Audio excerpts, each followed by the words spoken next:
పరిటాల సునీత ఏదైతే తోపుదుర్తి సోదరులకు సంబంధించిన అంశం మీద తీవ్రంగా స్పందించింది. రాజశేఖర రెడ్డి ముఖ్యమంత్రిగా ఉన్నప్పుడు 45 మంది టీడీపీ నేతలను హత్య చేశారని గుర్తు చేసింది. హత్య రాజకీయాలకు పెట్టింది పేరు జగన్ పార్టీ అంటూ విమర్శించారు. అదే సందర్భంలో కీలకమైనటువంటి మరికొన్ని వ్యాఖ్యలు చేశారు. తోపు బ్రదర్స్ ఆనాడు జరిగినటువంటి అరాచకాలను ఎందుకు ఆపలేదని నిలదీశారు. అలాగే 8 కోట్ల రూపాయలు తను తీసుకున్నట్టు ఆరోపిస్తున్నారు. నాకు చేయి జాచే దుస్థితి పట్టలేదు అని చెప్పారు. ప్రతిదీ రాజకీయం చేయడం తోపు బ్రదర్స్కి అలవాటుగా మారిందన్నారు. టీవీ బాంబు గురించి మాట్లాడుతున్నటువంటి వాళ్ళు కారు బాంబు గుర్తుకు రాలేదా అని ప్రశ్నించారంటే పరిటాల రవిని చంపడానికి పెట్టినటువంటి బాంబు కదా, అప్పుడే కదా తోపుదుర్తి వాళ్ళని అరెస్ట్ చేసింది.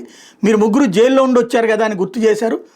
అలాగే జగన్ అక్కడికి వస్తున్నటువంటి నేపథ్యంలో శుక్రవారం జగన్ సూట్ కేసు బాంబు గురించి మాట్లాడాలంటూ డిమాండ్ చేశారు. గతాన్ని ఈ ప్రాంతంలోని ప్రజలంతా మర్చిపోయారు, మేము మాత్రం ఆ పరిణామాల వల్ల దారుణంగా నష్టపోయాం, కష్టపడి పిల్లల్ని చదివించి పెద్ద చేసుకున్నాం, ప్రశాంతంగా ఉన్న సమయంలో మళ్ళీ ఫ్యాక్షన్కి ఆజ్యం పోసేలా తోపుదుర్తి బ్రదర్స్ ప్రయత్నం చేస్తున్నారు. తోపుదుర్తి వారి ఉచ్చులో గంగుల కనుముక్కల కుటుంబాలు పడవు, అధికారంలో లేనప్పుడే ఆ కనుముక్కల గంగుల కుటుంబాలకి తోపుదుర్తోళ్ళకి వాళ్ళ కుటుంబాలు గుర్తుకొస్తాయి, అధికారంలో ఉన్నప్పుడు ఒకలా లేనప్పుడు మరోలా వ్యవహరిస్తుంటారంటూ మండిపడ్డారు.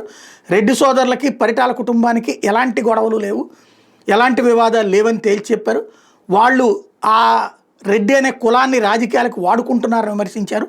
వాళ్ళ రాజకీయాల ఉచ్చులో ఎవరు పడవద్దంటూ హితవు పలికారు.